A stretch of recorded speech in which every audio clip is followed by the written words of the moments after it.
یہ تلاوت کا بھی ثواب ہے، ایک حرف پر ایک نیکی ملتی ہے پڑھنے والے کو، اور سننے والے کو ایک حرف پر 20 نیکیاں ملتی ہیں۔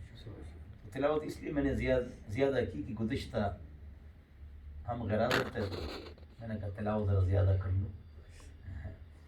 اللہ تعالی ہم سب کو عمل کی توفیق عطا فرمائے۔ قرآن کا ترجمہ آئے یا نہ آئے تو تلاوت کا ثواب ہے۔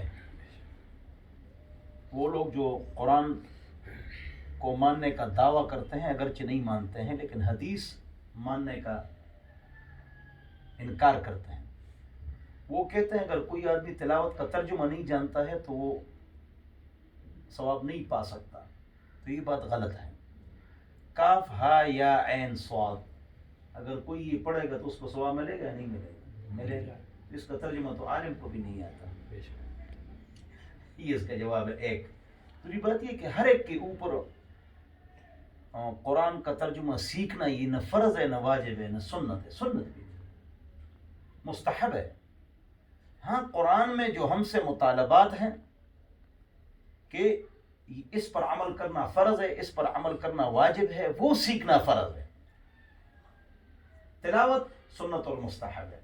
پورے قرآن کا ترجمہ سنت اور مستحب ہے، بلکہ مستحب ہے، اور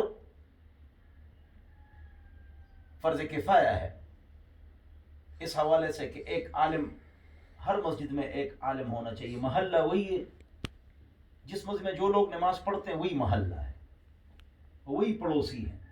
پڑوسی کس کو کہتے ہیں اس میں اختلاف ہے، 10-12 اقوال ہے۔ بہترین تعریف پڑوسی کی یہ پڑوسی کے حقوق، جو آپ کے ساتھ 5 وقت نماز مسجد میں پڑھتے ہیں وہی آپ کے پڑوسی۔ پڑوسی کے حوالے سے بہت زیادہ لکھا ہے کتابوں میں، جلالین کے حاشیے میں یہ بات لکھی ہے کہ پڑوسی کون سا ہے، تو وہ جو آپ کے ساتھ 5 وقت نماز میں یا جمعے کی نماز میں شریک ہوتا ہے وہ ہے آپ کا پڑوسی۔ ان جبرائیل یوصینی بالجار، مجھے جبرائیل علیہ السلام ہمیشہ، ما زال لا یزالو کے الفاظ ہے، ہمیشہ پڑوسی کے ساتھ اچھے سلوک کا حکم دیتے تھے۔ تو حضور اکرم صلی اللہ علیہ وسلم نے فرمایا کہ مجھے یہ ظن اور وہم ہو گیا کہ اللہ تعالیٰ پڑوسی کو کہیں میراث میں شریک نہ کر دے، سیورثہ، شریک نہ کر لے۔ پڑوسی کے اتنے حقوق ہیں اور ہم سے پڑوسی تنگ ہے اور ہم ان کے ساتھ بجنگ ہے اور غیبت اور چغلی ہے، نہیں، ایسا مت کرو۔ پڑوسی اچھا آدمی وہ ہے جس کے ساتھ دوسرا برائی کرے یہ اچھا ہو، وہ اچھے، آپ اچھے، یہ کوئی اچھا ہی نہیں ہے۔ اس لیے حدیث میں آتا ہے لیس الواصل بالمکافی، رشتہ داری کو جوڑنے والا وہ نہیں ہے، وہ اچھے تو یہ اچھا، بل انما الواصل، بلکہ رشتہ داری کو جوڑنے والا وہ ہے کہ اگر وہ کاٹے تو یہ جوڑے۔ یہ تب شرط یہ ہے کہ وہ نیک پڑوس رشتہ دار ہو۔ اگر وہ بدکار ہو یا شرابی ہو تو ان کو گھر سے نکالنا واجب ہے اور گھر میں چھوڑنا ہی نہیں چاہیے، اس کے گھر پر غلط اثرات ہوتے ہیں۔ وَنَخْلَعُ وَنَتْرُكُ مَنْ يَفْجُرُكَ، اس میں میرے والد صاحب بہت سخت ہے، وہ تو بہت، وہ جو نماز 5 وقت نہیں پڑھتے ان کو بھی گھر نہیں چھوڑتے تھے۔ گھر کا مطلب گھر میں تو کسی کو نہیں چھوڑتے تھے، بیٹھک میں بھی نہیں چھوڑتے تھے، جاؤ۔ میں نے کہا ابو جی اتنی سختی نہ کرو، بہت سختی کرتے تھے۔ بہرحال تو پڑوسی کے بڑے حقوق ہیں، اللہ ہم سب کو سمجھ عطا فرمائے۔ ان کے ساتھ احسان کرو، پڑوسی کے ساتھ تحفے دو، لیکن مرد مردوں کو تحفے دیں گے یہ بھی ضروری ہے، عورت عورتوں کو تحفے دے گی، اور اس کو دین پر لانے کا مقصد دعوت تبلیغ کے حوالے سے۔ مرد کا عورت کے ساتھ کوئی کام نہیں ہے۔ اللہ ہم سب کو سمجھ عطا فرمائے، بات کو بھی سمجھا کرو۔ تو فرماتے ہیں کہ پڑوسی کے جنا بڑے حقوق ہیں۔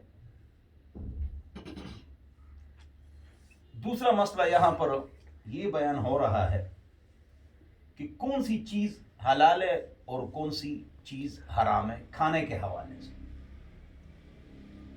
تو فرماتے ہیں جو جگالی کرے، کیا کرے؟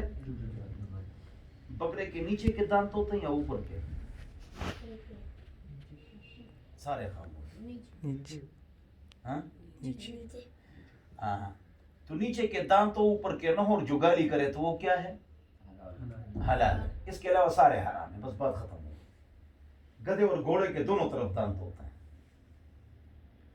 اور مگرمچھ کا الٹا جبڑا ہلتا ہے لہذا وہ حرام ہے. زبردست خبر ہے. کون سا حرام ہے کون سا حلال ہے میں نے بتا دیا. تو یہ پاک رب نے جو ارشاد فرمایا ہے کہ یہ حلال ہے یہ حرام ہے تو اس کے لیے جو قاعدہ ہے وہ انٹرپریٹیشن اجتہاد وہ فقہاء نے نکالا ہے. کون سے جانور حلال ہے کون سے حرام ہے تو قرآن و حدیث میں تو 15-20 ہے تو باقی تو نہیں ہے. تو جانور تو ہزاروں ہیں لاکھوں ہیں کروڑوں ہیں. تو فقہاء نے یہاں پر انٹرپریٹیشن کیا ہے اجتہاد کیا ہے کہ بھئی اس کے لیے قاعدہ ہے. جن جانوروں کو اللہ نے تذکرہ فرمایا کہ یہ حلال ہے اور نبی نے تو ہم نے دیکھا کہ اس میں 2 چیزیں شریک ہیں. نمبر 1 جگالی اور نمبر 2 نیچے کے دانت اوپر کے نہیں ہیں تو وہ حلال ہے. اب یہ ہے انٹرپریٹیشن. اب اگر قرآن و حدیث کے جانوروں کا کہا جائے کہ وہی حلال ہے تو باقی بہت سارے جانور آپ کھاتے ہیں اور اس سے دودھ پیتے ہیں وہ تو قرآن و حدیث میں نہیں ہے. یہاں فقہ کی جب قرآن و حدیث موجود ہے تو فقہ کی ضرورت کیا ہے؟ یہ ہے آگے ضرورت ہے. چند جانوروں کا ذکر ہے باقی کے ساتھ کیا کرو گے؟ مکھی گر جائے کھانے پینے کی چیز میں تو 3 مرتبہ غوطہ دے کے پی لو شوربہ اور پانی اور چائے. لیکن اگر گرا دو تو کوئی گناہ نہیں. گرا دو دل نہیں چاہتا ہے گرا دو لیکن غوطہ دینا ہے. لیکن اگر جگنو گر جائے پسو گر جائے کھٹمل گر جائے پھر کیا کرو گے؟ یہ تو قرآن حدیث میں نہیں ہے. یہاں انٹرپریٹیشن ہوتا ہے. اب پانی حلال ہے یا حرام ہے تو جواب فقہاء نے اس کو دیکھا مکھی کو دیکھا انٹرپریٹیشن. اس میں ذاتی خون نہیں ہے. جس چھوٹے جانور میں ذاتی خون نو اس کا یہی حکم ہے کہ کھانے کی پینے کی چیز سے حرام نہیں ہوتی. یہ فقہاء کے انٹرپریٹیشن اجتہاد اور ہم ان کے پیچھے چلتے ہیں تقلید امیٹیشن. ٹھیک ہے نا. یہ ہے اجتہاد کا فائدہ فقہ کا فائدہ. اللہ ہم سب کو سمجھ عطا فرمائے. اس طرح کون سے پرندے حلال ہے کون سے حرام ہے تو چند پرندوں کا ذکر ہے 10 بھی نہیں ہے قرآن حدیث میں. تو کیا کرو گے اس کے ساتھ کیا کرو گے؟ 10 بھی نہیں ہے. تو اس کے لیے فقہاء نے انٹرپریٹیشن کیا ہے. کیا شان ہے فقہاء کی. نہیں منی خبریں اور پسے کئی وہ فرماتے ہیں جو چھیر پاڑ کر کھائے باس کی طرح شکرے کی طرح گت کی طرح چھیر پاڑ کے کھائے اور گند کھائے تو وہ حرام ہے. باقی سارے حلال ہیں. اب یہ بات قرآن حدیث میں تو نہیں. یہ ہے انٹرپریٹیشن اجتہاد اور فقہ کی کیا ضرورت ہے یہاں پر. طوطا مینا حلال ہے یا حرام ہے تو قرآن حدیث میں نہیں ہے. تو جواب تو دینا ہے. جب جواب دینا ہے تو یہاں یہ قاعدہ فٹ آئے گا اور سیٹ آئے گا. یہ فائدہ ہے اجتہاد کا فقہ کا. یہ تو جاہلوں کو چپ کیا جا سکتا ہے کہ جب قرآن حدیث موجود ہے تو اجتہاد کی کیا ضرورت ہے. جاہل آدمی خاموش ہو جاتا ہے. وہ کہتے ہیں ہم کو کیا پتا ہے یار.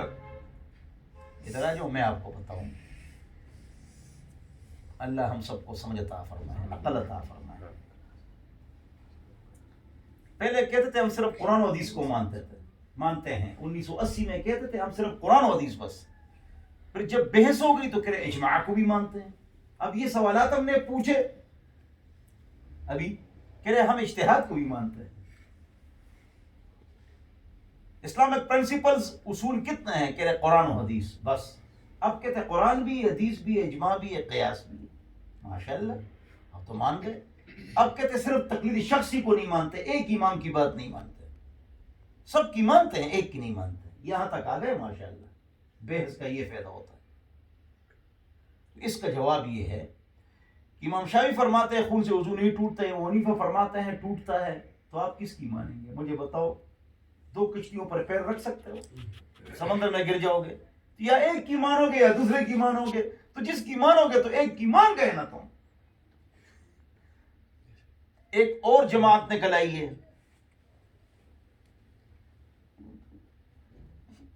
نام نہیں لیں گے کیا کریں. وہ کہتے ہیں چاروں میں سے جو اچھا اس کو لے لیں گے، چاروں اماموں میں سے جو اچھا ہو اس کو لے لیں گے. ڈاکٹر اسرار احمد صاحب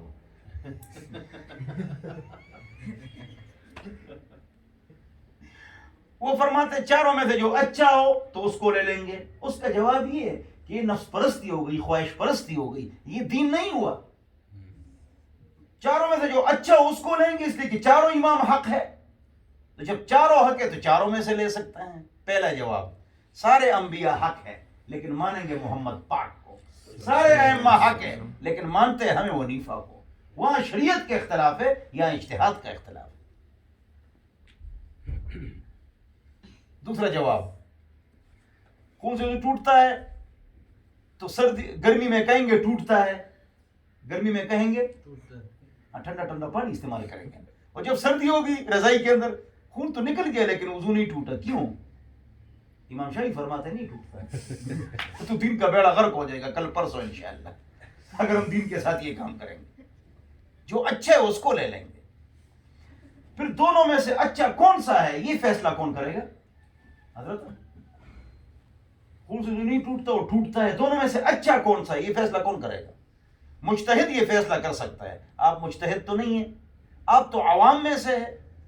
تو آپ اگر دونوں میں فیصلہ کریں گے تو آپ دماغ اور سہولت کو دیکھیں گے، شریعت اور دلیل کو نہیں دیکھیں گے، اس لیے کہ آپ دلیل اور شریعت کو جانتے نہیں.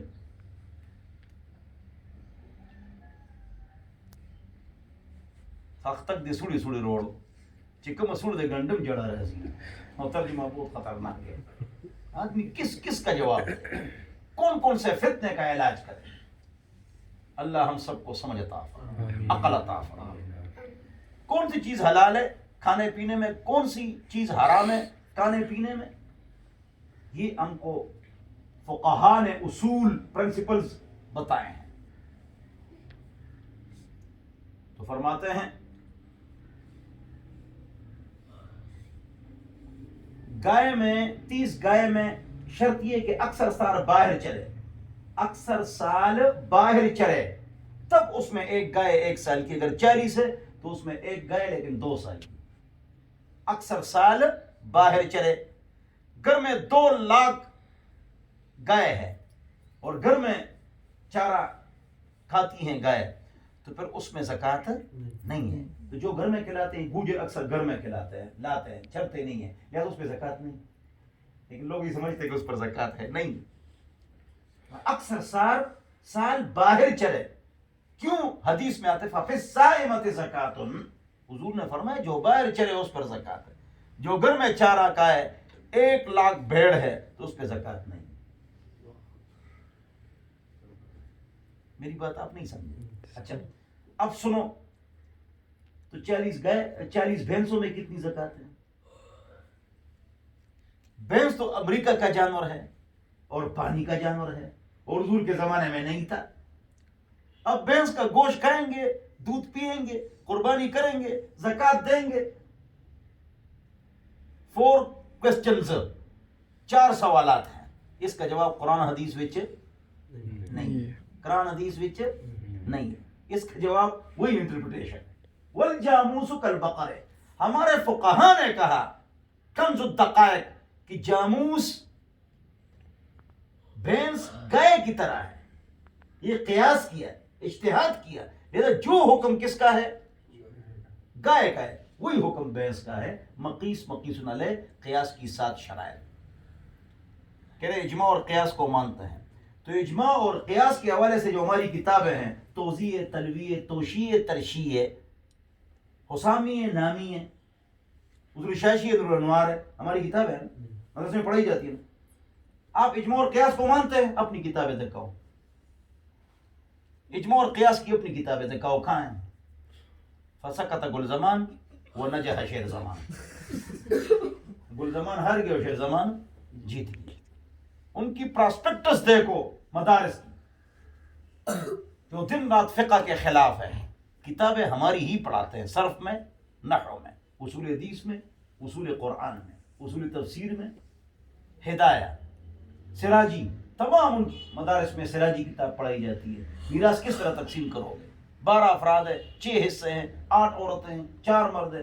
یہ علامہ سراجی حنفی سنی عالم کتاب، ان کے تمام مدارس میں 6 درجے میں یہ کتاب پڑھائی جاتی ہے، اور پھر بھی فقہ حنفی کے خلاف.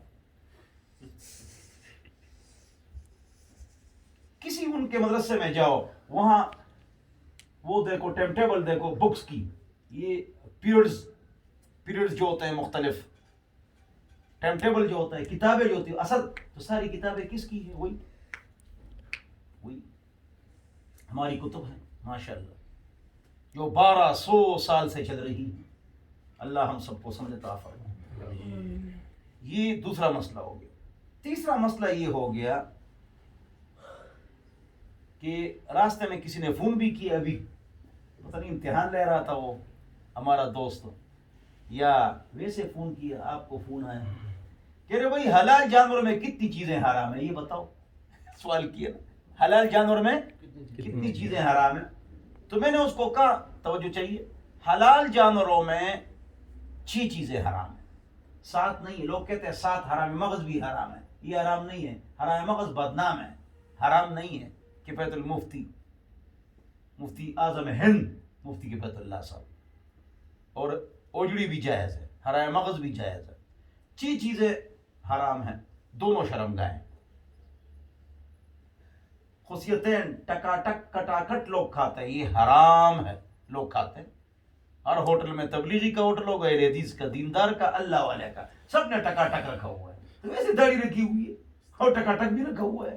اللہ کے بندے، تم تو نیک ہو، تم تو مت کرو یہ کام، حرام چیزیں بیچتے ہو. غدود جس پر پیشاب گزرتا ہے، اور پتا اور بہتا خون، دونوں شرمگاہ.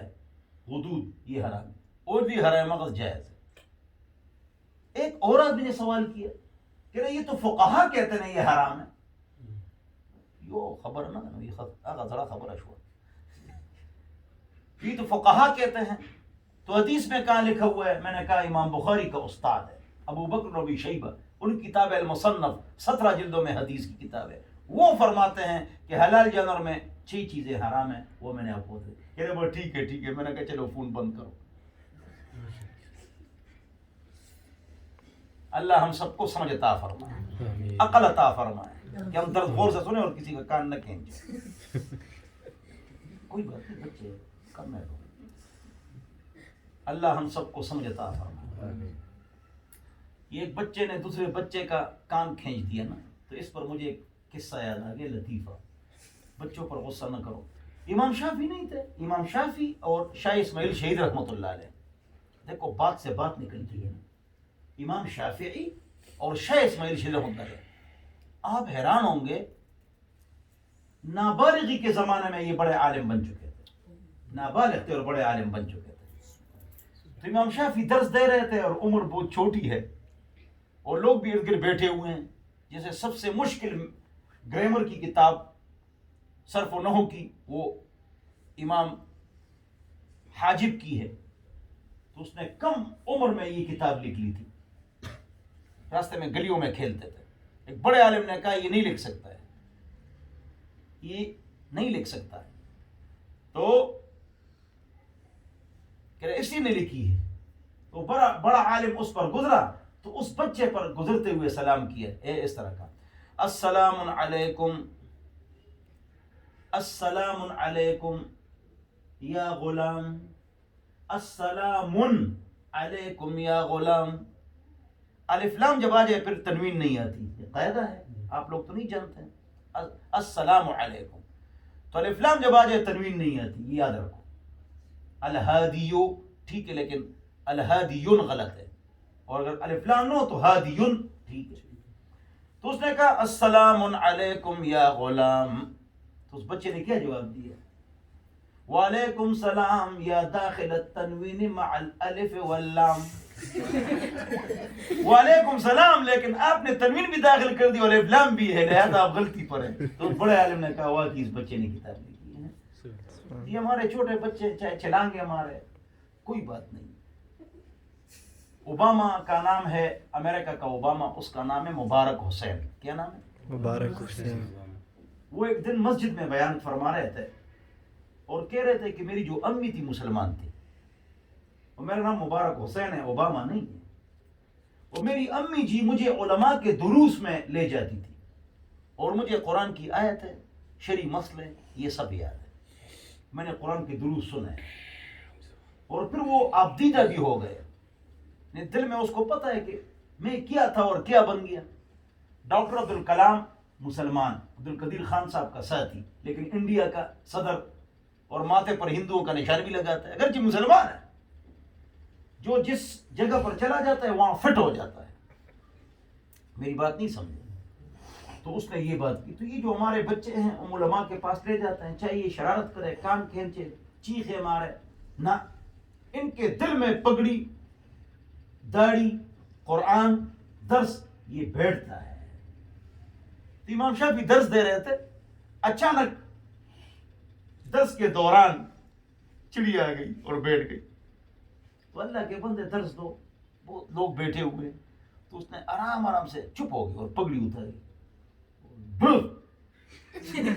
اس چڑیا کے اوپر اپنی پگڑی پھینک دی، اور اس کو انہیں کنٹرول کرنا چاہے تاکہ میں اس کو پکڑ لوں۔ تو وہ چڑیا بھاگ گئی، پھر سر پر پگڑی رکھی اور پھر درس شروع کر دیا۔ وہاں ایک بڑے عالم بیٹھے ہوئے تھے کہ ہم اس کے درس میں اس لیے بیٹھتے ہیں کہ یہ بڑا قابل ہے، لیکن ہے تو بچہ، جب بچہ ہے تو اب کیا کریں؟ الصبی صبی ولو کان ابن نبی، بچہ بچہ ہوتا ہے، چاہے نبی کا بیٹا ہو تب بھی وہ شرارت کرتا ہے۔ ٹھیک ہے، تو بہرحال یہ ہمارے پیارے بچے ہیں، عقل کے کچے ہیں، اگرچہ سچے ہیں، چھوٹے چھوٹے بچے ہیں، منہ میں ان کے نچے ہیں، فیڈر۔ اچھا جی آگے چلیے، کیا بات چل رہی تھی جی؟ تو حلال جانوروں میں 6 چیزیں حرام ہیں، اب الٹا کرو، اور حرام جانوروں میں کتا، بلہ، فلانا، 4 چیزیں حلال ہیں، اور حرام جانوروں میں 4 چیزیں استعمال کرنا حلال ہے، کھانا نہیں۔ تو ہڈی ہے، حضور اکرم صلی اللہ علیہ وسلم کی جو کنگھی تھی وہ ہاتھی کے دانت کی تھی، تو ہڈی، بال، چمڑا، دانت، یہ 4 چیزیں حرام جانوروں کا بھی جائے، یعنی اس کا استعمال جائز، ٹھیک ہے نا؟ اچھا، اور حلال جانور مردار ہو جائے اس کی 4 چیزیں جائز ہیں، حرام کوئی بھی جانور چاہے کتا ہے اس کی 4 ہی چیزیں کیا ہے؟ استعمال کرنا جائز ہے۔ اور دلیل مسلم شریف کی ہے، کل اہاب دبغ فقد طہر، ہر وہ چمڑا جس کو دباغت دی جائے وہ پاک ہو جائے۔ زمین خشک ہو گئی پاک ہو گئی، زمین خشک ہو گئی پاک ہو گئی، جوتا خشک ہو گیا پاک ہو گیا، چمڑا خشک ہو گیا پاک ہو گیا۔ سیکنڈ میں 10 مسئلے ہوتے ہیں ہمیشہ۔ لہذا جوتوں میں نماز جنازہ پڑھنے کا ثواب زیادہ ہے، اور جوتے اتار کر ثواب کم ہے۔ چلو اب بولو، اب بات کرو۔ تو یہی ہے نا کہ علماء کے پاس ہم بیٹھیں گے تو ہم کچھ سیکھیں گے، اگر نہیں بیٹھیں گے تو کہاں سیکھیں گے؟ آپ نے جوتوں کے ساتھ نماز پڑھی تو ثواب زیادہ ہے، جوتے اتار کے نماز پڑھی تو ثواب کم ہے۔ کیوں؟ جوتا پیشاب پاخانے میں لت پت ہو گیا، آپ چلے گئے 1 گھنٹہ، وہ خشک بھی ہو گیا اور رگڑ رگڑ کے وہ صاف ہو گیا، جوتا خشک ہو گیا پاک ہو گیا، زمین خشک ہو گئی پاک ہو گئی، چمڑا خشک ہو گیا پاک ہو گیا۔ علم دے وہی کرنا، علم پڑھے کمالی شے دے۔ حضور نے پوری زندگی جوتوں کے ساتھ نماز جنازہ پڑھی ہے، 1 بار اتارے ہیں۔ صحابہ نے پوری زندگی جوتوں کے ساتھ نماز پڑھی ہے اور اتارے بھی نہیں، کبھی نہیں اتارے۔ دلیل، حضور نے جنازے میں جوتے اتارے تو صحابہ نے بھی اتارے۔ یا رسول اللہ آپ نے جوتے کیوں اتارے؟ صحابہ نے جوتے اتارے تو حضور نے فرمایا آپ لوگوں نے جوتے کیوں اتارے؟ تو صحابہ نے کہا یا رسول اللہ آپ نے اتارے تو ہم نے بھی اتارے۔ تو حضور نے فرمایا مجھے جبریل علیہ السلام نے مجھے کہا کہ اس میں تازہ جدید غلاظت ہے، تو میں نے اس لیے اتار دی۔ تو آپ کو پر کون سی وہی آ گئی؟ وہ پہنو۔ اب صحابہ نے کبھی نہیں اتارے، حضور نے 1 بار اتارے۔ اور اگر صحابہ نے اتارے تو حضور نے پہنوائے. یہ مسئلہ جنازوں میں کرتا ہوں, بس مجھ سے لوگ لڑائی شروع کر دیتے. مولوی مجھ سے لڑتا ہے کہ کیا کہہ رہے ہو. میں نے کہا آپ کو کس نے عالم بنایا؟ جھگڑو تو.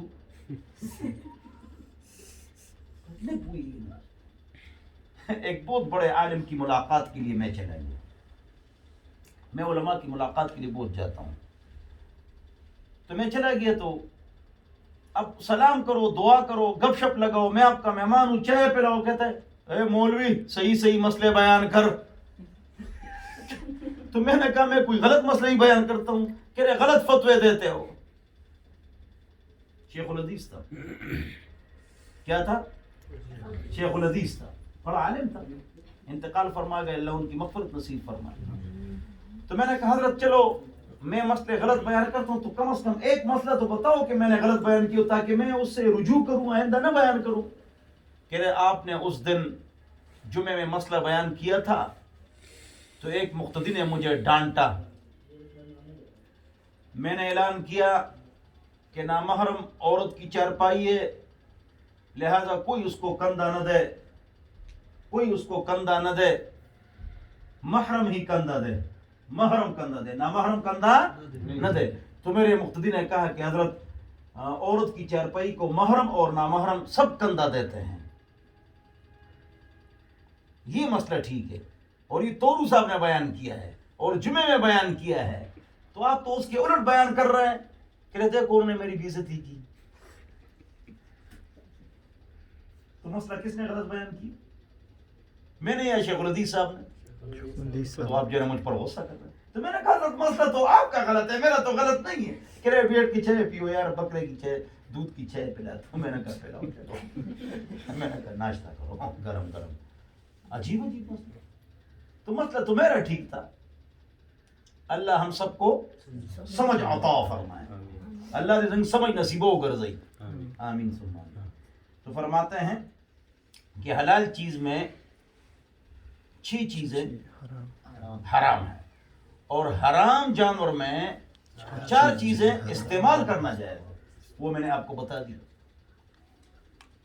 اور جو حلال جانور مردار ہو جائے اس کی 4 چیزیں بھی استعمال کرنا جائز ہے.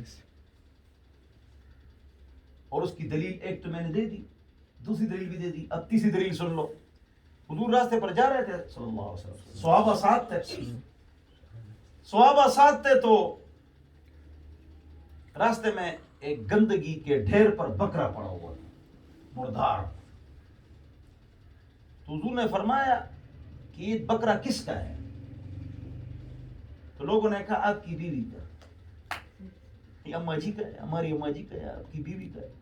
کہ ٹھیک ہے یہ مردار ہے, لیکن اس کے چمڑے سے اگر آپ استفادہ کرتے تو اچھا ہو.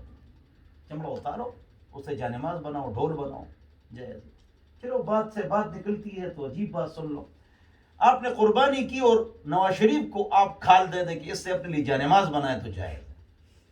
قربانی کی کھال آپ مالدار کو بھی دے سکتے ہیں, قربانی کے کھال کے پیسے مالدار کو نہیں دے سکتے, وہ غریب کو دے سکتے ہیں. بس علم دے وہی کرنا تھا, وہ تصور ہے. میری بات نہیں سمجھے. جنہیں قربانی کی جو کھال ہے وہ کس کو دے سکتے ہو؟ مالدار کو بھی. لیکن قربانی کھال آپ نے بیچ دی, پھر صرف غریب کو دے سکتے ہو. پھر دوسری بات, اگر مالدار نے وہ پیسے لے لیے, اگر اس پر وہ چیز خریدے جو خراب نہ ہو, ضائع نہ ہو, وہ بھی جائز ہے. چلو جی, تو ہر وہ چمڑا جو خشک ہو گیا پاک ہو. یہ آپ نہ خریدتے, یہ فتنوں کی جڑ ہے. آپ یہ پہلے تھا آپ کے پاس یا نہیں تھا؟ تو یہ واپس کرو. موبائل جو ہے نا یہ فتنہ کا بچے, اس سے آپ کا تقوی خراب ہو جائے. ٹھیک ہے, اس کو واپس. اسامہ تم بھی موبائل واپس کرو. ٹچ دن رات لگے رہتے ہو میرے سے چھپ کے, اور میرے سامنے جانا وہ چھوٹا موبائل نکال کے, میں بڑا شریف آدمی ہوں, یہ میرا ڈرائیور ہے اور میرا بھتیجا ہے اور عالم مفتی ہے, چپکے سے ٹچ موبائل خریدا ہوا ہے, لگا رہتا ہے. اور یہ جو ہے نا شاہ رسول میرا شاگرد ہے, اس نے بھی نیا موبائل خریدا. میں مفتی نہ ہوتا میں موبائل نہ رکھتا. اس نے علماء, مفتی, تبلیغیوں کے بزرگ, ان کی بچیوں کو بھی خراب کیا. ناراض نہ ہونا, غصہ نہ کرنا میرے اوپر. جس عورت کی عمر 40 سال سے بڑھ جائے وہ عورت گھر میں موبائل رکھے اور اس کے کنٹرول میں ہے، بچیوں کو نہ دے تو پھر ٹھیک ہے۔ میں نے ایک ویڈیو بنائی کہ طارق جمیل صاحب دوسرے علماء میری تقریر مت سنو، میں نے ویڈیو بنائی، اگر سنو تو موبائل کو الٹا کر کے سنو، اس لیے کہ عورت کے لیے بھی نظروں کی حفاظت کا مسئلہ ہے، وہ بھی تو نظروں کی حفاظت کرے گی۔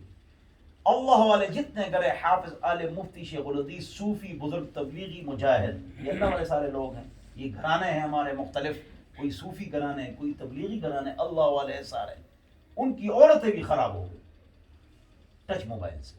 کیا؟ دن طارق جمیل صاحب کی تقریر تو موبائل الٹا کرو نا، وہ تمہارا باپ لگتا ہے۔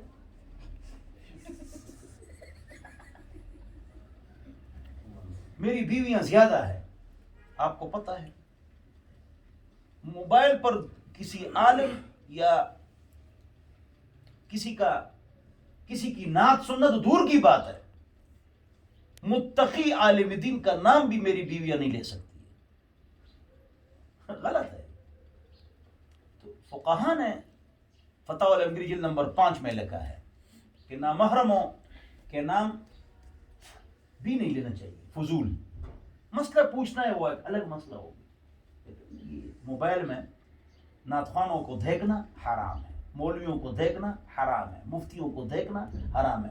بیان سنو، میں خود علماء کرام کے بیانات گاڑی میں اپنی بیویوں کو سناتا ہوں، اور وہ روتی ہیں، ساتھ ساتھ روتی بھی ہیں، سفر جاری اور روتی بھی ہیں، اور بچوں کو دعائیں یاد کراتا ہوں سفر میں، ان کی تقریریں سناتا ہوں، لیکن آڈیو، اگر ویڈیو سنیں تو نہ دیکھیں، ناراض نہ ہونا، ناراض تو نہیں ہوں گے نا، کافی سارے ساتھی بیٹھے ہوئے، تو آپ بھی پیار سے، محبت سے گھروں میں پابندی لگائیں، نہ چھیڑو نہ چھوڑو، چھوڑنا بھی نہیں ہے، اس پر عمل کرنا ہے، لیکن چھیڑنا بھی نہیں ہے، گالی غصہ نہیں کرنا،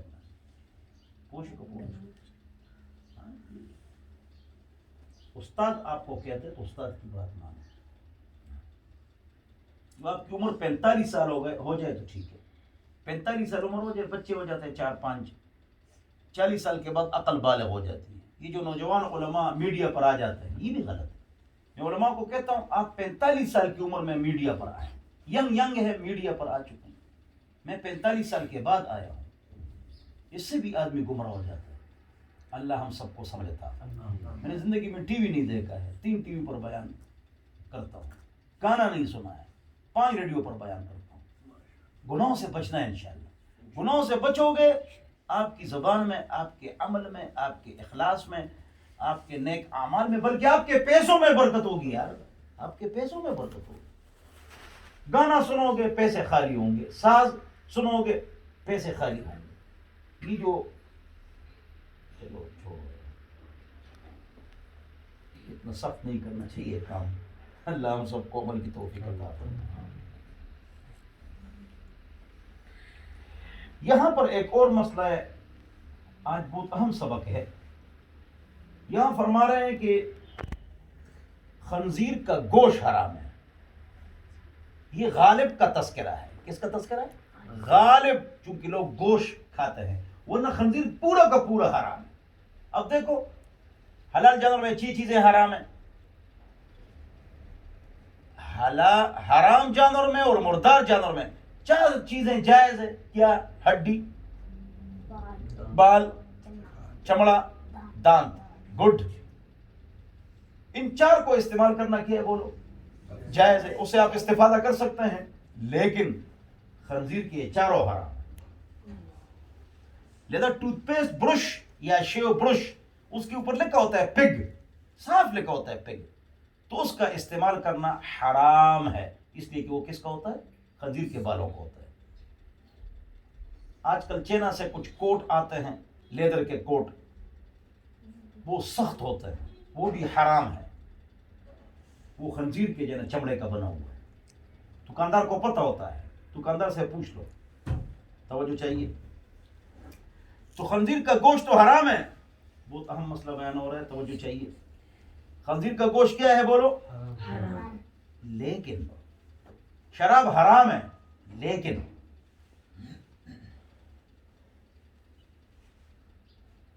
پانی دے دو، درس کی طرف توجہ بھی کرو اور پانی بھی دے دو۔ لیکن اگر آپ مر رہے ہوں کوئی لقمہ نہیں ہے، صرف خنزیر کا لقمہ ہے، لقمہ پھنس گیا، کچھ بھی نہیں ہے مگر شراب ہے، تو ایک گونٹ پی لو تاکہ لقمہ نیچے چلا جائے، ایک دو تین لقمے لے لو حرام کے تاکہ آپ زندہ رہ جائیں، تو پھر جائز ہے۔ دیکھو آگے یہاں پر علامہ جساس، ابو بکر جساس، آج سے 700-800 سال پہلے کا عالم ہے، اس نے تفسیر لکھی ہے احکام القرآن، انہوں نے یہاں ایک مسئلہ لکھا ہے، توجہ، وہ مسئلہ یہ ہے کہ ایک آدمی کا جائز کام نہیں ہو رہا ہے اور وہ رشوت دے دے تو لینے والے کے لیے حرام ہے، دینے والے کے لیے گناہ نہیں ہے، حلال نہیں کہیں گے، حلال بھی نہیں کہیں گے، بچے اچھا بچہ ہے، سمجھدار ہے، حلال بھی نہیں کہیں گے بچے، اور بھی کیا نہیں کہیں گے، جائز ہے یہ بھی نہیں کہیں گے، کیا الفاظ ہے، لینے والے کے لیے حرام ہے، دینے والے کے لیے معاف ہے۔ شریعت وہ اتنی بات ہو، یعنی حرام تو ہے لیکن اس کو معاف کیا جائے گا آخرت میں، یہ مجبور ہے، آپ کا بل نہیں لگ رہا، بجلی نہیں لگ رہی ہے اور گیس نہیں لگ رہا ہے، یا آپ کی گاڑی کے کاغذات نہیں نکل رہے ہیں، یا ایک آدمی اس نے پی ایچ ڈی کر لی اور قابل ہے، پی ایچ ڈی کر لی اور قابل ہے اور نیک ہے اور قابل ہے اور اچھا ہے، اس کو نوکری نہیں مل رہی، جو پیسے دیتے ہیں ان کو نوکری ملتی ہے، اس کے اور اس کے گھر کے خرچے نہیں چل سکتے ہیں، تو وہ رشوت دے کے وہ نوکری لگوا سکتا ہے، گناہگار لینے والا ہے، دینے والا بولو کیا ہے، معاف ہے۔ یہ کس نے لکھا ہے؟ جساس، ابو بکر جساس، اصولا معتزلی و فروعا حنفی۔ لیکن یہ جملہ سیو کرنے کا مقصد کہ سننے والے پر علم کا دھاگ بیٹھ جائے کہ وہ سمجھ جائے کہ اسے کیا ہو رہا ہے۔ اللہ ہم سب کو سمجھ عطا فرمائے۔ تو یہاں پر جو ہے نا لکھا ہے غیر باغن ولا عادن، زیادہ خنزیر کا گوشت نہ کھائے، زیادہ شراب نہ پیے، اگر لقمہ پھنس گیا اور مرنے والا ہے صرف لقمہ کو نیچے کرنا ہے، باقی حرام ہوگا اگر زیادہ استعمال کرے گا۔ بعض لوگ شراب سے علاج کرتے ہیں، اشارہ، بعض لوگ شراب سے کیا کرتے ہیں، جی حکیم کہتے ہیں، ڈاکٹر کہتے ہیں یہ شراب اگر تھوڑا سا استعمال کرو یا رکھ لو تو یہ جو نا یہ جائز ہے، حرام ہے، حرام۔ 50 لاکھ علاج ہیں، ہم شراب کے محتاج ہو گئے۔ اللہ رب العزت نے حرام میں شفا نہیں رکھا ہے، اس طرح باتیں مت کرو، عقل مند کے لیے اشارہ کافی، اور یہ بہت عام ہے تو میں نے اشارے میں یہ بات کر لی۔ اللہ ہم سب کو سمجھتا ہے۔ ہاں نزلہ زکام کے لیے بھی دیتے ہیں، مستورات بھی استعمال کرتی ہیں، یہ بالکل حرام ہے، ناجائز۔ اگلا جو مسئلہ ہے، یہ درس 14 سال سے چل رہا ہے اور ہم 8واں پارہ شروع کر چکے ہیں، لیکن ایک ایک آیت پر بہت تشریح کرتے ہیں اور ہم بیٹے ہی ہیں علم کے لیے، تو بس ٹھیک ہے چلتا جائے نا، یہ میں مر جاؤں 50 سال بعد تو پھر ہمارے پاشا صاحب کا بھائی عالم ہے وہ کرے گا، پھر کوئی اور عالم کرے گا، چاہے یہ ختم ہی نہ ہو 100 سال، ہم نے تو علم سیکھنا ہے۔ اس لیے میں دور تفسیر جہاں پر ہوتا ہے میں اس کے خلاف ہوتا ہوں، دور تفسیر ہوتا ہے نا، اس کے خلاف اس لیے ہوتا ہوں کہ بنگا بنگا بنگا بنگا بنگا بنگا بنگا بنگا تقریباً 40 دنوں میں قرآن ختم کرتے ہیں، تو اس کا تو ترجمہ بھی نہیں ہو سکتا ہے، تو اس کا ایک آیت کا حق بھی ادا کرنا مشکل ہوتا ہے، تو وہ بس ایسے کہاں آدمی کو آ سکتا ہے 40 دن میں قرآن کا ترجمہ اور تشریح اور تفسیر۔ تو میں نے 3 مرتبہ شروع کیا دور تفسیر، اپنی مسجد میں شروع کیا ہے، آپ کو پتہ ہے جمال بھائی جی، تو پھر آدھا پارہ کر کے 40 دنوں میں آدھا پارہ گیا، دعا کرو، کہہ رہے دور تفسیر تو نہیں ہوا، تو میں نے کہا میں نے بڑ بڑ کرنا ہے، بنگ بنگ کرنا ہے، تو بس ٹھیک ہے، یہی اللہ تعالیٰ عمل کی توفیق عطا فرمائے، ہے نا، اللہ ہم سب کو سمجھ عطا فرمائے۔ آگے جو مسئلہ ہے وہ کون سا مسئلہ ہے؟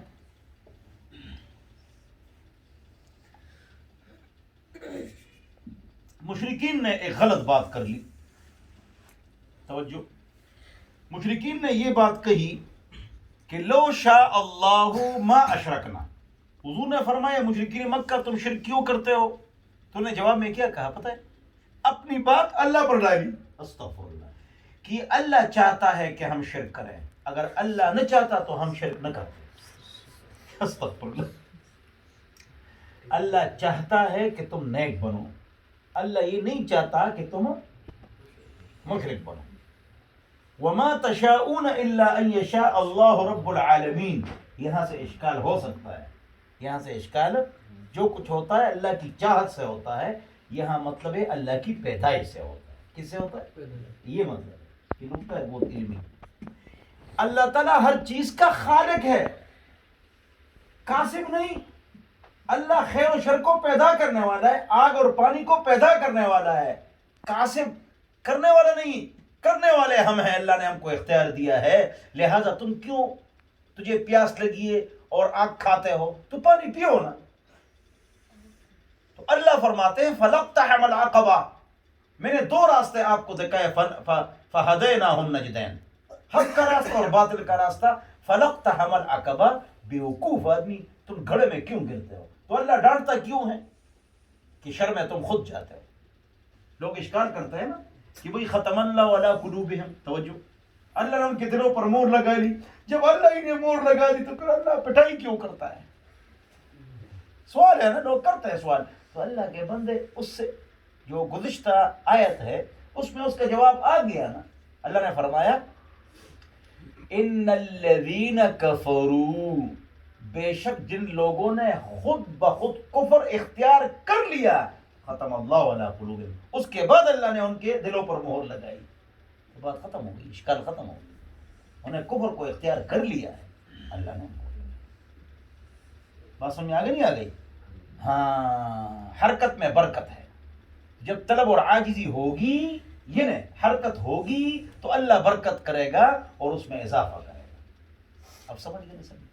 ہاں. تو مشرکین نے کیا کہا؟ اللہ چاہتا ہے شرک تو ہم شرک کر رہے ہیں. اس کا مقصد ہے، اس ٹاپک کا مقصد ہے، یہ جو ہمارا مسئلہ بھی چل رہا ہے، اس کا مطلب یہ ہے کہ اپنے حصے کے کام جو اللہ نے آپ کے ذمہ لگایا ہے وہ اللہ کے حوالے کرنا اور بہانہ بنانا،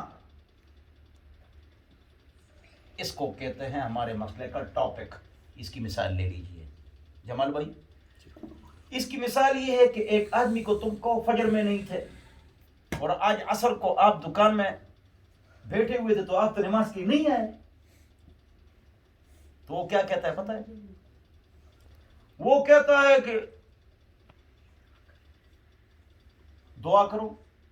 کہتا ہے تعویذ دے دو، کوئی وظیفہ بتاؤ تاکہ میں آ جاؤں. آپ دعا نہیں کرتے ہیں تو تعویذ دے دو، وظیفہ بتاؤ تاکہ نماز کے لیے آؤں یا فجر کے لیے اٹھوں. جواب، یہ دکان کے لیے آپ نے تعویذ کی ہے، دفتر کے لیے تعویذ کی ہے، اسکول کا یونیورسٹی کے لیے تعویذ کی، رات کو شفٹنگ کے لیے، رات کو ڈیوٹی کے لیے آپ نے تعویذ کی ہے. سبزی منڈی میں 15 لاکھ افراد کام کرتے ہیں، انہوں نے تعویذ کی ہے. جو اس کے جناب پیسوں کا مسئلہ ہے، اس کے لیے وہ تیار بیٹھے ہوئے اور جا رہا ہے، اس کے لیے تعویذ نہیں مانگ رہا ہے. جہاں اللہ نے اس کے ذمہ کوئی کام لگایا ہے نا، اس کام کو اللہ پر ڈال کے یہ توہین کر رہا ہے شریعت کی کہ بھائی یہ ہے اور وہ ہے اور فلانا ہے. کہو سستی کا علاج چستی ہے، سستی کا علاج تعویذ اور دم نہیں ہے.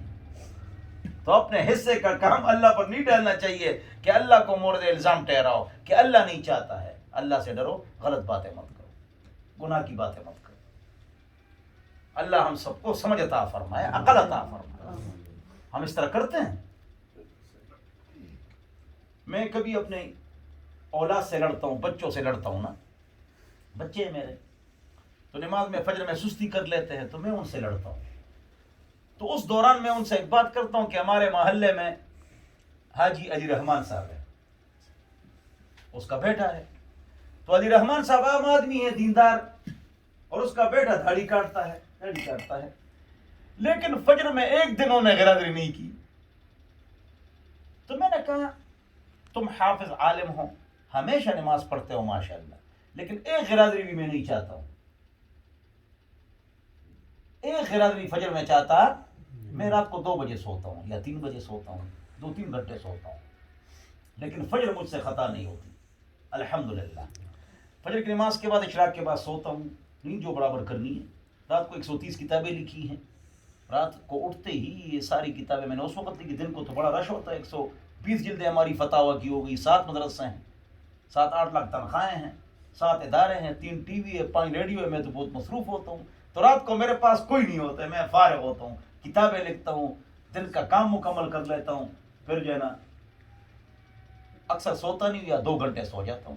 دن کو اشراق کے بعد سو جاتا ہوں 11-12 بجے تک. پھر اپنے پیریڈ پڑھاتا ہوں, 3-4 پیریڈ پڑھاتا ہوں. تو میں آپ کو بتا رہا تھا کہ علی رحمان صاحب جب آتے ہیں, اس کا بیٹا آتا ہے, تو تمہیں کیا تکلیف ہے, کیوں نہیں آتے؟ بعضوں کو آپ نے دیکھا ہوگا نا. کیا نام ہے آپ کا؟ میرے دوست کا کیا نام ہے؟ القاء ہو رہا ہے ان کو. کیا نام ہے آپ کا؟ ظاہر. زاہد بھائی, میں آپ کو ایک عجیب بات سناتا ہوں. جمال بھائی, ایک عجیب بات آپ کو سناتا ہوں. بعض لوگ ایسے ہوتے ہیں نا, وہ نہ تبلیغی ہوتے نہ مولوی ہوتے, بس عام سے لوگ ہوتے ہیں. مجال اگر ان کی فجر قضا ہو جائے, مجال اگر ان کی نماز قضا ہو جائے, مجال اگر ان کی تلاوت قضا ہو جائے, تو پھر تو وہ ہم سے اچھے ہو گئے نا, کہ ہم حافظ, عالم, تبلیغی, دیندار, صوفی, مجاہد ہے, اور ہم نعوذ باللہ من ذالک کہ ہم فجر میں سستی کریں. ہم سے تو وہ عام لوگ اچھے ہو گئے کہ یہ رہے 70 سال عمر ہے, کبھی نماز قضا نہیں. میرا ایک کمپوزر ہے, میری کتابیں لکھتا ہے, کمپوزر ہے, اسے جو بھی رہ چکا ہے, GHQ بھی رہ چکا ہے, لیکن اس نے چھوڑ دی, تو میری کتابیں لکھتا ہے. کمپوزر ہے, حافظ, عالم, مفتی, شیخ الحدیث کچھ بھی نہیں, عام آدمی ہے. اب اس کے الفاظ سنو کہ 9.5 سال ہو گئے, اب تو 11 سال ہو گئے, 11 سال ہو گئے, میری تکبیر اولیٰ فوت نہیں ہوئی. 11 سال ہو گئے, میری تکبیر اولیٰ فوت. کیا ہم حافظ, عالم, مفتی, شیخ الحدیث, تبلیغی, دینداروں سے وہ اچھا نہیں ہوا؟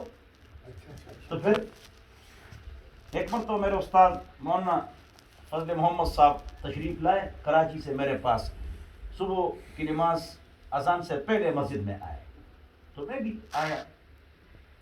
دونوں وہاں ٹکرے میری مسجد میں, تو وہاں 3 آدمی بیٹھے ہوئے ہیں, ذکر کر رہے تھے. تو مولانا نے فرمایا کہ دیکھو یہ عام لوگ ہیں, یہ حافظ, عالم, مفتی, شیخ الحدیث, تبلیغی, صوفی, مجاہد, کچھ بھی عام لوگ, دیکھو ہم سے پہلے آئے ہوئے ہیں. پھر فرمایا کہ بہت سارے لوگ علماء سے اور دینداروں سے وہ پہلے جنت میں جائیں. تو بہرحال آخرت کی فکر کرو, اور موت کا پتہ نہیں ہے, اور دنیا میں دھوکہ مت کھاؤ, گناہ سے بچو, حرام سے بچو, اللہ کے بندو. آگے یہ مسئلہ بیان ہو رہا ہے کہ بھائی اپنے حصے کا کام جو ہے, اور جو آپ کی ذمہ داری ہے, وہ کسی اور پر نہ ڈالو.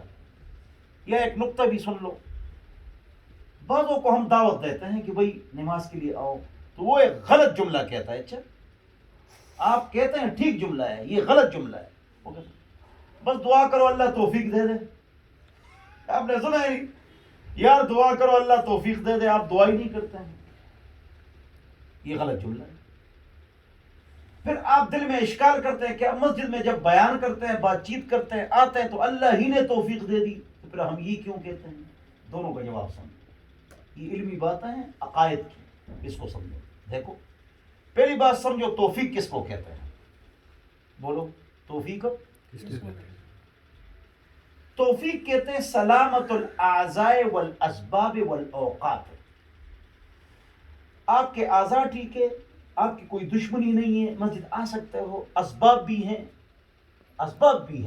اوقات بھی ٹھیک ہے, اعضاء بھی ٹھیک ہے, آپ کو اللہ توفیق دے چکا ہے, لیکن تم نے نماز نہیں پڑھی. لہذا جھوٹ مت بولو, نماز کے لیے جاؤ. پھر مسجد میں جب اعلان کرتے ہیں اور بات کرتے ہیں اللہ ہی نے ہم کو توفیق دی, تبھی تو ہم نے نماز پڑھی, تو پھر دل میں اشکال آتا ہے کہ کیا جو باہر لوگ ہیں ان کو اللہ نے توفیق نہیں دی ہے؟ سوال ہے نا, جواب سنو. آپ نے توفیق کو استعمال کیا تو مسجد میں آ گئے, تو یہ آپ کا کمال ہے انشاءاللہ. اس نے توفیق کو استعمال نہیں کیا, وہ مسجد میں نہیں آئے, توجہ توجہ توجہ, تو اس کا نقصان ہے. لیکن جب آپ کا کمال ہے کہ آپ نے اپنے توفیق کو استعمال کیا اور آپ مسجد آئے, لیکن آپ یہ نہیں کریں گے, آپ عاجزی اختیار کریں گے، میں کچھ بھی نہیں ہوں یا اللہ تو ہی تو ہے. یہ اللہ کا ادب ہے. یہ بہت علمی بات ہے حضرت، یہ معمولی بات نہیں ہے، یہ علم کلام کی بات ہے کہ ہر اچھائی کی نسبت اللہ کی طرف کرو گے. آپ نے نماز پڑھ لی، یقیناً آپ نے پڑھی، یقیناً آپ نے توفیق کو استعمال کیا، یقیناً آپ نے محنت کی، لیکن آپ یہ بولیں گے نہیں. آپ کیا بولیں گے؟ بولو یا اللہ تو ہی. کیوں؟ تو ہی نے ہم کو پیدا کیا، چیزیں ہی تو نے دی ہے، لہذا تو ہی تو. یہ مشکل مسئلہ تھا جو آج حل ہو. یہ علمی مسئلہ ہے. اشکال ختم شو کا نا، اشکال ہوگا نا جی ختم. تو کیا بولو کیا کرو گے؟ اگر آپ خود بھی ایک کام کریں اور وہ قابل تعریف کام ہے اور آپ خود وہ کام کریں، لیکن جب تم بولو گے تو یہ نہیں بولو گے میں نے کیا، اللہ خفا ہوتا ہے، یہ اللہ تو نے کیا، یہ اللہ تو ہی تو. اب ایک اور مسئلہ حل کرو. مسئلہ حل کرنا ہے نا، دماغ کو سیدھا کرنا ہے. اللہ سب کچھ کرتا ہے. علماء بھی کہتے ہیں، تبلیغی بھی کیا کہتے ہیں؟ اللہ ہی سب کچھ کرتا ہے. تو ادھر سے جو مخالفین ہوتے ہیں وہ کہتے ہیں اچھا اللہ جتنے گناہ ہوتے ہیں وہ بھی اللہ کرتا. اب سمجھو اللہ سب کچھ کرتا ہے، اس کا مطلب کیا ہے؟ اس کا مطلب تو سمجھو نا. اس کا مطلب یہ ہے، آئندہ کسی کو آپ نے سمجھانا ہے، اللہ سب کچھ کرتا ہے، مطلب اس کا یہ ہے کہ اللہ سب چیزوں کا خالق ہے. یہ اس کا مطلب ہے. نوٹ کرو، یاد کرو، اللہ سب چیزوں کا بس اللہ ہی سب کچھ کرتا ہے، یعنی اللہ اس نظام کو چلاتا ہے، اللہ سب چیزوں کا خالق ہے. یہ اس جملے کا مطلب ہے. خالق ہے، خالق ہے، خالق ہے، اور ہم کاسب ہیں، ہم کرنے والے ہیں. اللہ پیدا کرنے والے، ہم کرنے والے ہیں. اللہ نے پانی پیدا کی، آگ تجھے پیاس لگی تو گلاس پانی پیو نا، اللہ کے بندے. تو اللہ نے خیر اور شر کو پیدا کیا. چوری بھی اور مسجد بھی جاؤ تو تم چوری کے لیے کیوں جاتے ہو؟ نماز کے لیے جاؤ نا. تو اللہ خالق ہے، ہم کاسب ہے. اللہ سب کچھ کرتا ہے، اس کا کیا مطلب ہے؟ اللہ خالق ہے، اللہ خالق. یہ علم کلام کا مسئلہ ہے، بڑی بڑی کتابوں کا مسئلہ ہے، عقائد کی کتابوں کا مسئلہ ہے. اس کو سمجھنا چاہیے. اچھا، ہر خیر کی نسبت کس کو کرو گے؟ اللہ. تو نے ایک اچھا کام کیا، کس کی طرف نسبت کرو گے؟ یہ ادب میں سے میں نہ کرو. اور برائی کی نسبت کس کی طرف کرو گے؟ اپنی طرف اور شیطان کی طرف. اپنی طرف شیطان. ابن مسعود سے کسی نے مسئلہ پوچھا، تفصیل میں نہیں جاتا ہوں، اس مسئلے کا کیا جواب ہے؟ انہوں نے کہا مسئلے کا یہ جواب ہے، مسئلے کا یہ جواب ہے. توجہ چاہیے. لیکن جو یہ جواب ہے نا، یہ قرآن و حدیث کا نہیں ہے، اس لیے کہ اس پر کوئی حدیث اور آیت مجھے یاد، میں نے اپنے دماغ سے یہ مسئلہ دیا ہے، اپنی رائے سے، انٹرپریٹیشن، اجتہاد سے میں نے مسئلہ دیا ہے. آگے جملہ سنو. بخاری کے استاد ابو بکر شیبہ کی کتاب میں ہے، ان اصبت فمن اللہ وان اخطأت فمنی ومن الشیطان. اگر میں نے اس مسئلے کا ٹھیک جواب دیا تو یہ اللہ کی طرف سے، میری طرف سے. اس نے مجھے سب کچھ دیا ہے، کمال اس کا ہے لیکن اس کا تذکرہ. اور اگر یہ غلط ہو گیا تو یہ میری اور شیطان کی وجہ سے. تو وہاں ایک آدمی بیٹھے ہوئے تھے، وہ صحابی تھے، کہہ رہے اے ابن مسعود،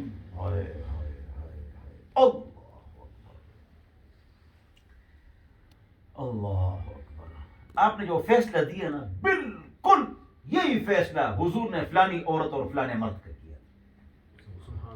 کہہ رہے فسر ابن مسعود لم یرب من قبلہ، کہ ابن مسعود اتنے خوش ہوئے نا کہ کبھی زندگی میں اتنے خوش نہیں ہوئے. ابن مسعود کون ہے؟ پتہ ہے ابن مسعود کا؟ آپ لوگوں کو پتہ نہیں ابن مسعود کا؟ عبداللہ مسعود ابو بکر عمر عثمان علی ان سے قابل عالم ہے اور علی کے برابر ہے. اور جتنے عبداللہ ابن عباس، عبداللہ ابن جابر، عبداللہ عبادلہ جتنے ہیں وہ چھوٹے چھوٹے بچے ہیں، بچوں کے صف میں، وہ بچوں کے صف میں کھڑے ہیں جتنے عبداللہ ہیں. اور عبداللہ بن مسعود بوڑھے صحابی ہیں اور حضور کے پیچھے کھڑے ہوتے تھے، اور حضور اکرم صلی اللہ علیہ وسلم کے پیچھے نماز پڑھتے تھے، اور حضور فرماتے ولی علی ذوی الاحلام منکم والنہا، میرے پیچھے عقل مند اور اللہ والے پکے پکے قابل سنت کے قریب عمر رسیدہ افراد عقل مند میرے پیچھے کھڑے ہوں. ابن مسعود حضور کے پیچھے کھڑے ہوں.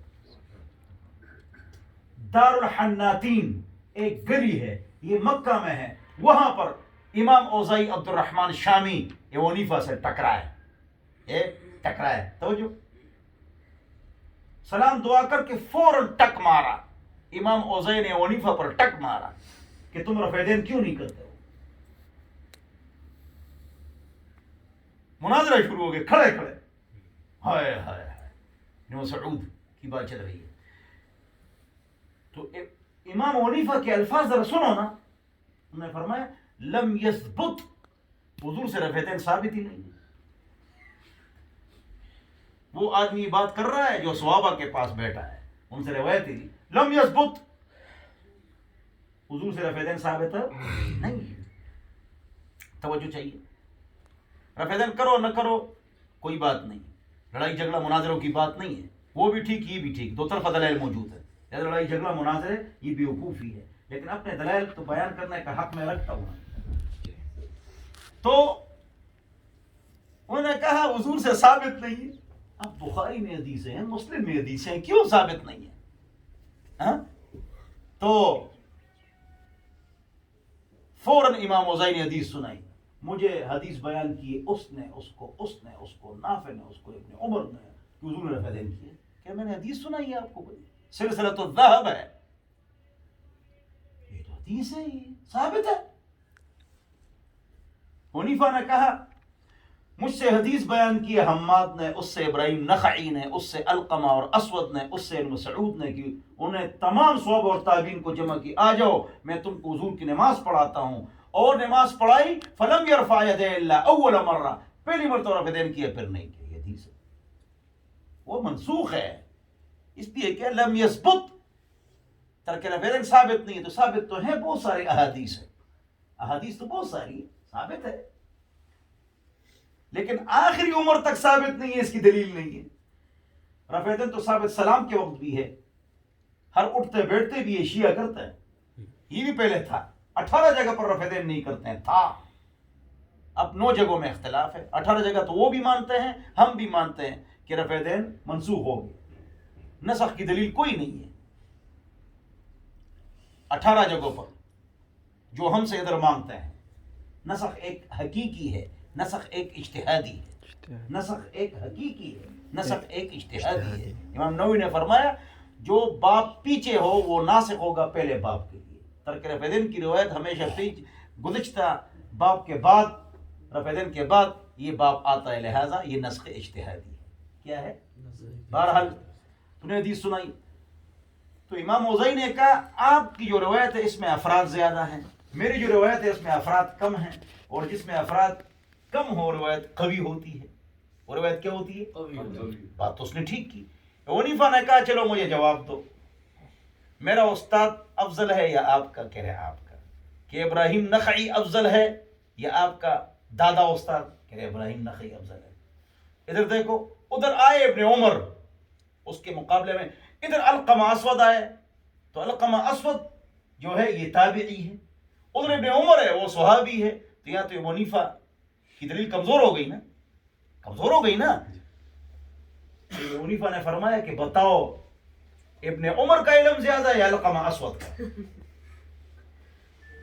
تابعی کا علم زیادہ ہے یا صحابی کا؟ یہاں پر کہ علقمہ اور اسود کا علم زیادہ ہے، علقمہ اور اسود کا علم زیادہ ہے. تو پھر آگے ابن مسعود نے فرمایا، اس نے فرمایا، حنیفہ نے فرمایا اما عبداللہ فعبداللہ. عبداللہ مسعود کو سب جانتے کہ عبداللہ مسعود کیسے ہوتے ہیں. فسکت الاوزاعی، شام کا امام اوزاعی خاموش ہو گئے. اور پھر حنیفہ نے ایک جملہ کہا، ٹاپ کا جملہ ہے یہاں پر کا، کھڑے کھڑے کہا ان رآہ ابن عمر مرتن فقد رآہ ابن مسعود 50 مرتن. اگر ابن عمر جو بچوں کے صف میں کھڑے ہوتے تھے اگر انہیں حضور کو رفع دین کرتے ہوئے ایک بار دیکھا ہے تو ابن مسعود پیچھے کھڑے ہوتے تھے، بوڑھے صحابی تھے، اس نے 50 مرتبہ دیکھا ہو۔ مالک ابو حنیفہ کہتے رفع دین نہیں ہے، مدون ہے کبرا، لم عارف لا عارف رفع الیدین۔ بڑے جو امام ہیں وہ دو، مالک ابو حنیفہ، صحابہ کو دیکھنے والے ابو حنیفہ، وہ کہتے رفع دین نہیں۔ شافی احمد ہمارے بزرگ سروں کے تاج، آنکھوں کا سرما، ان کے قدموں کی خاک، وہ کہتے رفع دین ہیں، وہ بھی ہمارے بزرگ ہیں لیکن 200 سال بعد آئے ہیں، اور بخاری 257 سال بعد ہے، 256۔ وہ کہتے رفع دین ہے، ٹھیک ہے یہ بھی ہمارے بزرگ ہیں، لیکن بڑے کیا کہتے ہیں بتا دی، روایتیں کیا ہیں بتا دی۔ امام ترمذی نے ترمذی شریف جلد نمبر 1 صفحہ 149 پر فرمایا ہے وَبِهِ يَقُولُ بَعْضُ أَهْلِ الْعِلْمِ مِنْ أَصْحَابِ النَّبِي صلی اللہ علیہ وسلم، بعض صحابہ رفع دین کرتے تھے۔ بعض صحابہ کون کہتا ہے؟ امام ترمذی۔ بعض صحابہ رفع دین، یہ قرآن و حدیث نہیں ہے، امام ترمذی کی ریمارکس ہے۔ امام ترمذی کی ریمارکس کو کوئی ضعیف کہہ سکتا ہے؟ قرآن کی آیت کا یہ مطلب ہے، یہاں حدیث ضعیف ہے، یہاں یہ بات نہیں۔ امام ترمذی کی ریمارکس، بعض صحابہ رفع دین کرتے ہیں اور فرماتے ہیں وَبِهِ يَقُولُ غَيْرُ وَاحِدٍ مِّنْ أَهْلِ الْعِلْمِ مِّنْ أَصْحَابِ النَّبِي صلی اللہ علیہ وسلم، اکثر صحابہ رفع دین نہیں کرتے تھے۔ اکثر صحابہ رفع دین، بڑے امام رفع دین، وہ جو کرتے تھے وہ بھی ہمارے بزرگ اور وہ بھی ٹھیک ہے۔ ابن تیمیہ القیم نے فرمایا، میرے شاگرد مفتی رسلان شافعی، وہ ہماری مسجد میں نماز پڑھاتے تھے، رفع دین کرتے تھے، ہم اس کے پیچھے نماز پڑھتے تھے، اتنا بڑا مسئلہ نہیں۔ تو بہرحال میں ویسے ایک بات کرتا ہوں کہ ابن مسعود کا علم جو ہے نا وہ بہت زیادہ تھا۔ کوفہ فتح ہو گیا عمر کے زمانے میں، تو ان کو ایک عالم کی ضرورت تھی، تو عمر نے ابن مسعود وہاں ریفر کر دیا کہ بس اس کو لے لو۔ تو اس کے الفاظ عمر کے دیکھو، لقد آثرتکم علی نفسی بابن ام عبد، ابن مسعود کی مجھے زیادہ ضرورت ہے، مجھے زیادہ ضرورت ہے، لیکن چلو تم لے لو، چلو تم لے لو، چلو تم لے لو۔ پھر عمر نے دورہ کیا کچھ زمانے بعد، اتنے مدرسے، اتنی مسجدیں، اتنے درسگاہیں، اتنا انہوں نے کام کیا، تو انہوں نے کہا کہ آپ نے تو کوفے کو علم سے بھر دیا، آپ نے کوفے کو علم سے بھر دیا۔ مجھے ایک آدمی نے فون کیا کہ الکوفی لا یوفی، بچے اے بچے تم ادھر آ جاؤ تو انشاءاللہ شر کا دروازہ بند ہو جائے گا، دیکھو بس اب سارا کچھ ختم ہو جائے گا۔ کیا نام ہے؟ تو میں کیا بتا رہا تھا؟ الکوفی لا یوفی، کوفہ والا وفا نہیں کرتا ہے، لہذا آپ کے سارے راوی کوفی ہیں۔ میں نے کہا فون بند نہ کرو، کہہ رہے جی نہیں بند کرتا ہوں۔ میں نے کہا بخاری شریف فرماتے ہیں میں ہر شہر میں گیا ہوں ایک ایک بار، لیکن کوفہ کے بارے میں فرمایا دخلت الکوفۃ مرارا، حضرت علی نے اس کو دارالخلافہ بنایا، عمر نے ابن مسعود اور ابو موسیٰ اشعری کو بھیجا ہے، انہوں نے دارالخلافہ بنایا، اور 70 بدری صحابہ منتقل ہو گئے تھے، ابن مسعود نے وہاں بڑا کام کیا ہے۔ لہذا امام بخاری فرماتے دخلت الکوفۃ مرارا، میں بار بار کوفہ گیا علم حاصل کرنے کے لیے، دخلت مدینہ تھا، دخلت مکہ تھا، دخلت خراسانہ، لیکن ادھر دخلت الکوفۃ مرارا۔ میں نے کہا امام بخاری کے جو جتنے اساتذہ ہیں اور راوی ہیں 70% کوفی ہے، الکوفی لا یوفی، کیا خیال ہے؟ کہہ رہے ٹھیک ہے جی۔ میں نے کہا چلو فون بند کرو، کیا کرو فون بند کرو۔ تو اللہ تعالیٰ ہم سب کو، تمام علماء چاہے اصحاب الستہ ہیں یا 4 امام ہیں ہمارے فقہ کے، سب کے نقش قدم پر چلنے کی توفیق نصیب فرما، اور ابن مسعود کے علم سے استفادہ کرنے کی توفیق نصیب فرما۔ ایک بات رہ گئی، مسروق تابعی ہے، آپ کو کسی اور جگہ بھیج دوں، مسروق تابعی ہے، وہ فرماتے شاممت کل الصحابہ، میں نے تمام صحابہ کو سونگا۔ 1,24,000 صحابہ تھے، توجہ 1,24,000 صحابہ تھے، اس میں مجتہد اور بڑے علماء سارے نہیں تھے، 149 تھے۔ 1,24,000 میں جو مجتہد انٹرپریٹیشن صحابہ تھے، مجتہد فقیہ، وہ کتنے تھے؟ میں نہیں کہتا، ابن تیمیہ، ابن القیم، خطیب بغدادی، شاہ انور شاہ کشمیری، شاہ اللہ محدث دہلوی، حوالے بھی دیتا ہوں تاکہ کوئی انکار کر نہ کرے۔